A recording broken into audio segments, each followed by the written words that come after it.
Konnichiwa Mina, and after a long anticipated wait, it's now time for week 2 of the 2017 PFA season, the week of August 27th to 28th. But of course, before we begin, let's take a look at the standings after week 1. In the National East, Cleveland leads Manhattan by tiebreaker.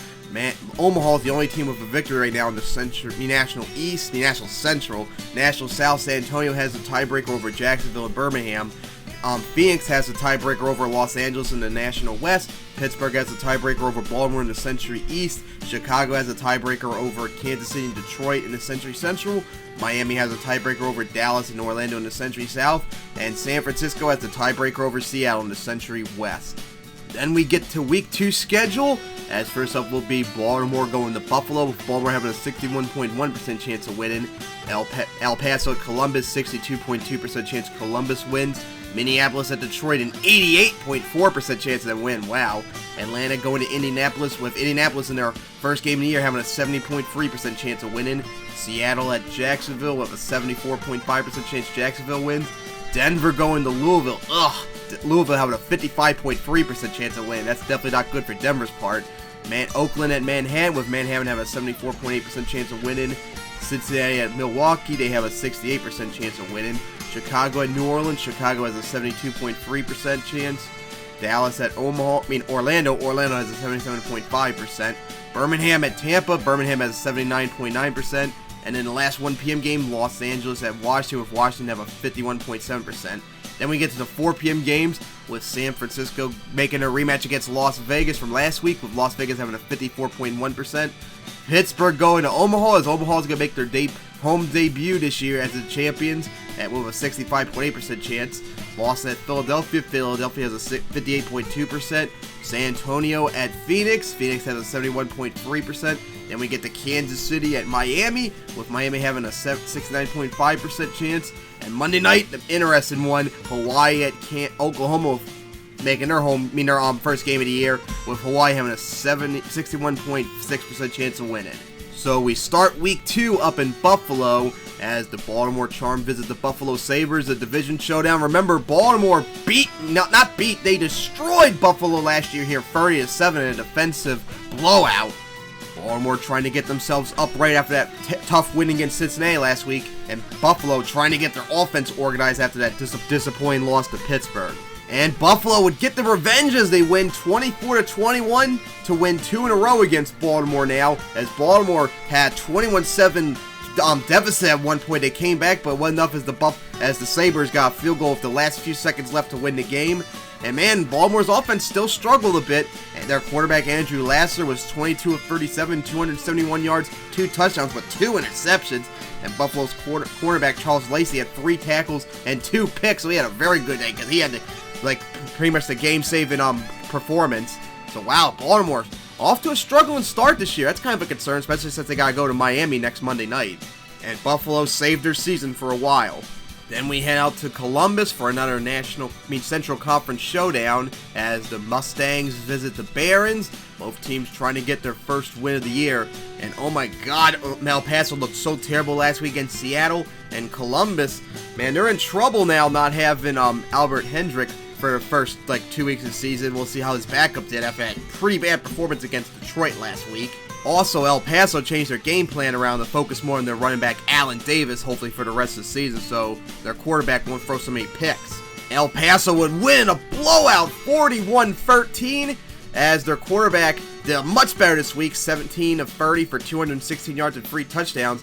Columbus's quarterback Mike Frogarty, who's Hendrick's backup, was 1 of 2 for 51 yards and a pick before he was knocked out with a bulging disc. He's probably going to miss next week. So his backup, Leonardo Baggett, was 8 of 26 for 137 yards, a touchdown, and 2 picks. Oh man, Columbus has already gone through 3 quarterbacks in its first 2 weeks this season. That's definitely not bad. Reminds me of Oklahoma last year. And of course, El Paso's running back Alan Davis didn't really run much more than last week. 21 attempts for 106 yards. Their tight end Kenneth Adams had 5 receptions for 106 yards. And Columbus's wide receiver Salvatore Nixon had 3 receptions for 119 yards. So, man, Columbus is in deep trouble to start the year. But that was a big moralizing victory for El Paso, and they needed that. Then we head out to Detroit for a division showdown as Minneapolis visits Detroit in a rematch from, of course, last year. Minneapolis swept Detroit last year, although it was a 10-7 game last time around, one of the lowest scoring games ever, and Minneapolis is trying to get a win after that disappointing loss against Chicago last week. But it wouldn't be the case, as Minneapolis would lose 21-13 and fall to 0-2 for the first time ever, as Detroit went 2-0 for the second year in a row. Their rookie quarterback, Charles Cunningham, did a little bit better this week, of 15 of 33, still not even on 50% yet, 237 yards and a touchdown though. And Joseph Chavez, their wide receiver, had 6 receptions for 128 yards. And Minneapolis' wide receiver, Jonathan Caskey, had 4 receptions, 124 yards and a touchdown. Their linebacker, Francis Negrete, had 11 tackles and a forced fumble. And of course, Detroit's linebacker, Kyle McCoon, had 11 tackles. And Detroit's cornerback, William Pender, had 3 tackles, a sack, and a pick 6. As Samuel Clark, had another terrible game. I'm sure very soon the calls are probably coming in by the fans to bring in the rookie QB. But of course, Minneapolis is still being kind of stubborn, but they better hurry because, I mean, this defense is playing good. They had the lead into the fourth quarter, but once again they blew because the offense collapsed like last week against Chicago, so they need to do something quick if they want to save this season. Then we go down to Indianapolis as the Atlanta Trojans visit the Indianapolis Express, who are making their season debut after having their first bye week this week, and they decided to have the dome open for Lucas Oil Stadium today. Indianapolis having big hopes for this year, but Atlanta had other plans as they walloped the Indianapolis Express 45-27 in the 8th highest scoring game ever, as Atlanta's quarterback Cody Perry had a record-setting day of 15 of 23, 326 yards, and 6 touchdowns, which is the most ever in a game thrown by a QB. Incredible, as Indianapolis' running back Kevin Smith had 20 attempts, 140 yards, and a touchdown. Their wide receiver Kevin Ivey had 3 receptions, 140 yards, and 2 touchdowns. But Atlanta's wide receiver Joseph Emons had 5 receptions, 172 yards, and 3 touchdowns, which is the second most receiving yards in the game for a receiver and the 9th most receiving touchdowns in the game. Atlanta's defense, which was nowhere last week, had 9 sacks this game. What an impressive turnaround for Atlanta after that disappointing loss last week to San Antonio. But man, Indianapolis got really railroaded right there. They better get ready to host Denver next Sunday night. Then we head down a little bit more south as Seattle visits Jacksonville in a kind of an interesting game. I'm kind of interested to see how Jacksonville's high-powered offense goes against Seattle's possibly really good defense being worked on this year. Jacksonville would win 31-19 as Seattle had the lead going into the fourth quarter, but they blew with 2 touchdowns to end it off, as Ken Rodriguez, who we thought might not be able to play last week, was able to come back still, was 20 of 30 for 333 yards and a touchdown. But Matthew Witters of Jacksonville was 15 of 26, 263 yards, 3 touchdowns and a pick. He had a really good season so far, as their tight end James Bennett had 6 receptions for 112 yards. Seattle's wide receivers John Cash had 5 receptions for 101 yards, and Eric Benjamin had 4 receptions, 123 yards, and a touchdown. And Jacksonville's linebacker Richard Calabrese had 12 tackles and a forced fumble. That was a pretty good day for him. And the Bucs are 2-0 for the first time ever. Not bad for them. Now off to a pretty good start, since remember they started off 0-3 last year. That defense is playing a lot better on Jacksonville, and that's probably helping them get to that 2-0 start. Then we go out to Louisville as the Louisville Saints host their division rival Denver Miners, who both are struggling in their first loss of the year. Denver really looked bad last week at home against Kansas City. They need to win here in order to have any shot to possibly contend for PFA Bowl 2, as Louisville is still trying to get their rookie quarterback and their offense going for the year. And Denver pulled off the needed win 17-0, as Louisville still has yet to get even a single point to start the year. They're the first team ever to go no points at all in the first 2 games. And of course, 17 points, this makes it the 8th lowest scoring game in PFA history. As Denver's quarterback Zachary Ellis, he did a lot better than last week, but still 20 of 28, 170 yards and a touchdown. That's definitely a lot less yards than he got last year, and a lot less touchdowns here. He better get right. Hopefully next year, last year wasn't a 1-year fluke. And Stanford Fink did a lot better this week, 16 of 26 for 168 yards, but no touchdowns, but no picks either. Denver's defense was really on a roll today. 9 sacks and forced 3 fumbles too. They had a really good game, as Louisville fell to 0-2 for the 2nd year in a row and remains winless against Denver. And we got a showdown with some of the worst teams in the National Conference last year as the Oakland Majors visit the Manhattan Greens, as Manhattan's trying to go 2-0 for the first time ever. Oakland's trying to avoid a second 0-2 start. And Manhattan would do it as they win 20-3 to go 2-0 for the first time ever. As, Oakland, Ruben Williams, so far he's struggling. He did a little bit better this week, but man, he still isn't really paying off that high-value trade they did with San Francisco. As Jamie Norwood was 28 of 40 for 281 yards, 2 touchdowns, and a pick. David Neto, their wide receiver, had 7 receptions for 109 yards. Oakland's linebacker Paul Lyer had 12 tackles. Good start for Manhattan, but a disappointing start so far for Oakland. Then we head out to Milwaukee as the Cincinnati Colts visit the Milwaukee Lakers, as both teams trying to get their first win, as Milwaukee without Herman McLendon of his backup John Asson. Now he's got a full week of practice. He should do a lot better this week as they take on Cincinnati. But Cincinnati would get the victory 14-9 as John Asson, although he did a lot better than last week, it still wasn't really good. 15 of 36 for 177 yards and a touchdown. Cincinnati's quarterback Walter Morgan was 23 of 33 for 253 yards, a touchdown, and a pick. As Milwaukee's linebacker Richard Herron had 13 tackles and 2 sacks. Yeah, solid performance. But other than that, Milwaukee's off to a very disappointing start to the year. Then we go down to the Bayou as the Chicago 71ers visits the New Orleans Jazz in a matchup between 2 division winners last year. We saw New Orleans played Omaha last week, defending champions, and put up an almost somewhat good fight. Let's see how they do against the runner-up this year. Chicago would win in a defensive shootout, hold out 15-13, as Matthew Smart, he still hasn't recovered from last year's injury scene, as he was 21 of 33 for 195 yards and 2 picks. New Orleans quarterback, though, James Williams, was knocked out with a pulled hamstring, and his backup, threw 2 picks, which really blew it from New Orleans there. And Chicago's defensive end, Alfred Helms, had 11 tackles and 3 sacks, which gives him the record for 10 most sacks in a game. As New Orleans linebackers Jeffrey Cornell had 12 tackles, and Keith Garcia had 11 tackles and 3 sacks, but Alfred Helms had his first sack first, so that's why Keith doesn't have the record, as New Orleans is 0-2 for the first time ever, and Chicago 2-0 for the second year in a row. How about that? So much for a Super Bowl hangover so far, but man, starting to look in trouble for Chicago still. And New Orleans, although they're struggling to 0-2 start, they're still playing at least solid for their expected performance. Then it's a division showdown in the Century South as the Dallas Stars visit the Orlando Astros. Whoever wins this will be 2-0 and trying to fight off, hopefully, Miami in the Century South. Dallas swept Orlando last year, I meant to say. Orlando would dominate Dallas 35-10. Although they got boat raced, they didn't outright destroy Dallas like I thought they would based upon that score, as Dallas' quarterback Troy Hill was 32 of 44 for 324 yards, a touchdown, and a pick. And quarterback for Orlando, Milton Hester, he did not really do good today. 8 of 23, 237 yards, 3 touchdowns, and a pick. As Dallas' wide receiver Billy Martino had 7 receptions for 107 yards, and Orlando's wide receivers Joshua Moses had 3 receptions, 100 yards, and 2 touchdowns. And Jonathan Swanson had 2 receptions, 114 yards.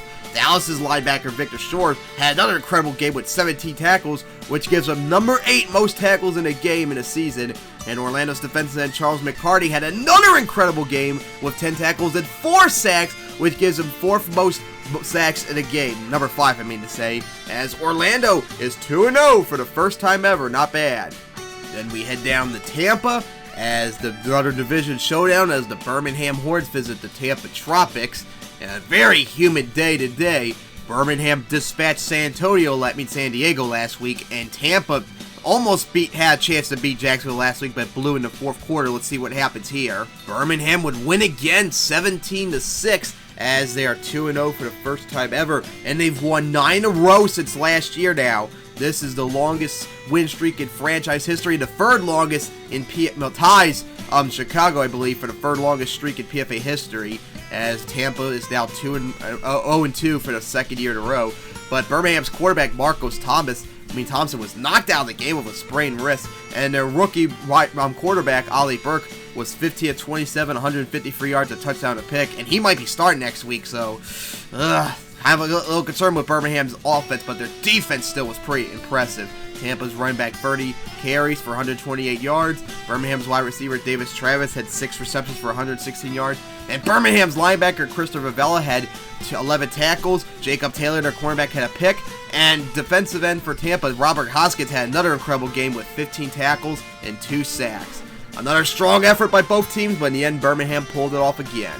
Then we head back up to Washington, as we got another matchup between 2 division winners last year, and that's Los Angeles visiting Washington. Los Angeles had a pretty impressive performance last week, but Washington trying to get their first victory after a disappointing performance against Manhattan last week. Washington's defense would dominate the game as they win 20-7. Nothing really much to say, as Los Angeles' strong safety Daniel Stewart had 10 tackles and a sack. But defensive end for Washington, Ira Washington, had 10 tackles and 5 sacks, which is the second most sacks in a game. So a very impressive turnaround for Washington. Kind of a disappointing loss for Los Angeles.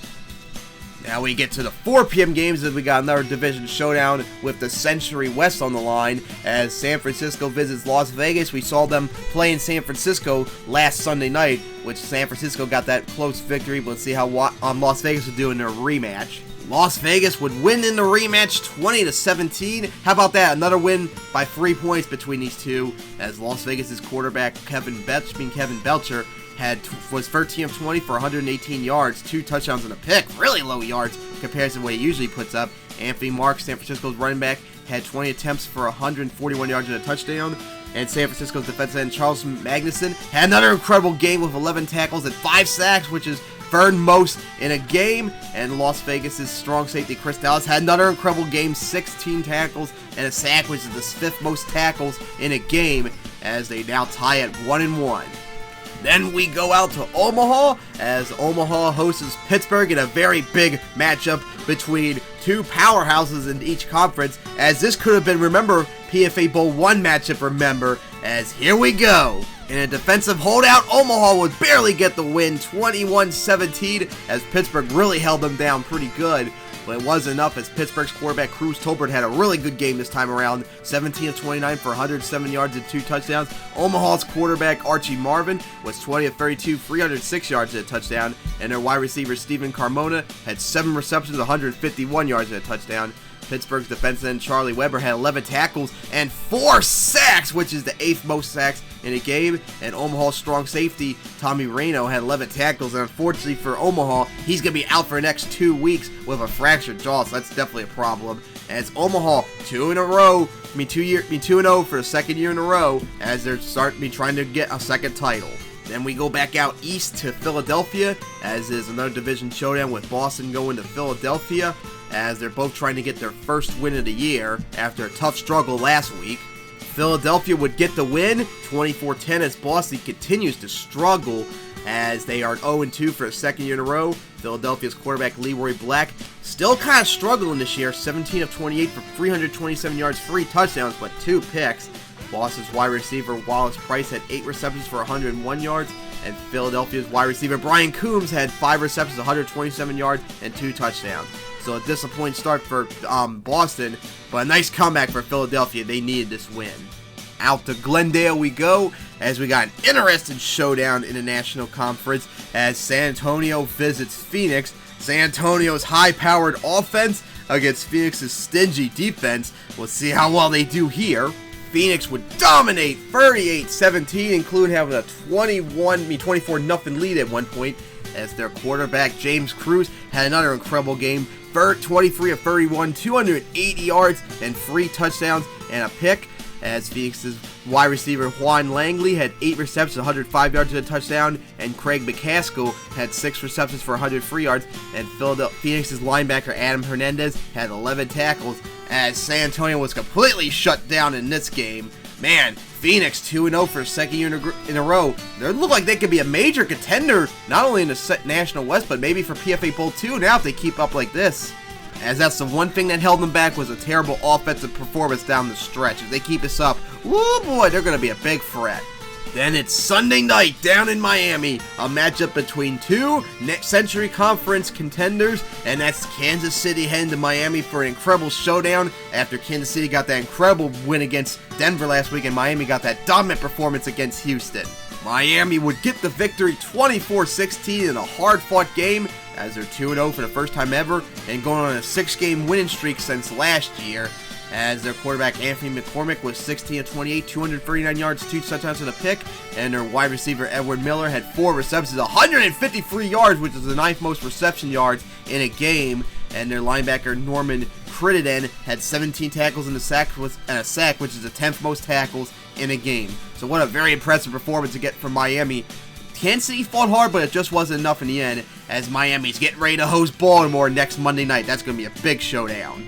And then we finish off the week on Monday night in a very stormy night as the Hawaii Phantoms visit the Oklahoma Oilers, who are making their first game of the year. This is going to be very interesting. Oklahoma dominated 30-13, an incredible debacle by Hawaii, but unfortunately for Oklahoma, it was a very bittersweet victory as Peter Rose, their starting quarterback, was 13 of 22, 237 yards, and a touchdown and a pick, and a rushing touchdown. However, he went out with a jammed toe, and he's going to be out next week probably too. Thankfully for him, they still have their starting quarterback from last year too, who started to begin the season, Wiley Chester, who was 4-10, 85 yards and a touchdown. He better be ready for next week. As their wide receiver Paul Hillman had 6 receptions for 112 yards, and Wilson Kahn had 5 receptions, 103 yards and a touchdown. Hawaii's linebacker Wilson Sharp finally had a really good game, 12 tackles, a sack, and a forced fumble, but Oklahoma's linebacker Michael Scalhoward had 12 tackles and 2 sacks. So what a pretty impressive performance by Oklahoma, as they are 1-0 for the first time ever. And with that, week 2 is in the books, as we now look at the standings in PFA in the National East. Manhattan still has a tiebreaker over Cleveland. Omaha has a 1-game lead over Denver in the National Central. Jacksonville has the tiebreaker over Birmingham in the National South. Phoenix has a 1-game lead over Los Angeles in the National West. Pittsburgh has the tiebreaker over Buffalo, Baltimore, and Cincinnati in the Century East. Detroit has a tiebreaker over Chicago and Oklahoma in the Century Central. Miami has a tiebreaker over Orlando in the Century South. And Seattle has a tiebreaker over Las Vegas, San Francisco, and El Paso in the Century West. Then we go over to the National Conference playoff standings, as right now it would be Phoenix and Manhattan with the byes, as Cleveland would go to Jacksonville, and Birmingham would go to Omaha. Now that would be a very interesting game, as Louisville is tied with 7 other teams as the worst team at the moment, just like last year. But then we go over to the Century Conference, and it's Miami and Detroit with the byes. How about that? Detroit in there still, as Orlando would be going to Las Vegas, and Chicago would be going to Pittsburgh, a rematch from the Century Conference title last year. And right now, San Diego is tied with 5 other teams as the worst team in the league at the moment. Man, I can't wait to see what this is going to look like over the weeks coming up, especially also in the National Conference. But of course, to finish off the week, we got to look at week 3 schedule, as it'll be Portland going to Atlanta. That's going to be an offensive shootout. And Los Angeles going to Birmingham. That's going to be interesting between division winners last year, although Los Angeles is going to be in big trouble with that one. Pittsburgh at Buffalo. Buffalo going to try and get their revenge against Pittsburgh for the week 1 loss. Seattle going to Cincinnati. They're going to want their revenge from last year. Milwaukee going to Cleveland. That's going to be probably easy for Cleveland. Tampa going to Columbus. New Orleans going to Dallas. Probably a huge rivalry matchup right there. Orlando going to Detroit, a matchup between the two teams. Remember that incredible game they had last year in Detroit? Let's see what happens this year. One of them is going to go 3-0. Oklahoma going to Houston. Washington going to Omaha in a rematch of the National Conference title last year. And then Boston going to San Antonio. Then we get to the 4 p.m. games. Phoenix going to Hawaii. That's going to be tough. San Diego going to Las Vegas. Philadelphia going to Manhattan. That's going to be an offensive juggernaut. Louisville going to Oakland. And Kansas City going to San Francisco. And then we get to the Sunday night game. Denver at Indianapolis. A rematch of the division showdown last year, remember, where Denver had a 23-10 halftime lead and they blew it in the end. And then we get to the very big Monday night game, a matchup between 2 possible contenders in the Century Conference, Baltimore at Miami. And with that, week 2 of PFA is in the books, as I can't wait for week 3, along with continuing to get to work back on the 2017 UFL season as well. So I hope you enjoyed watching the week 2 stats, and hopefully be soon for week 3.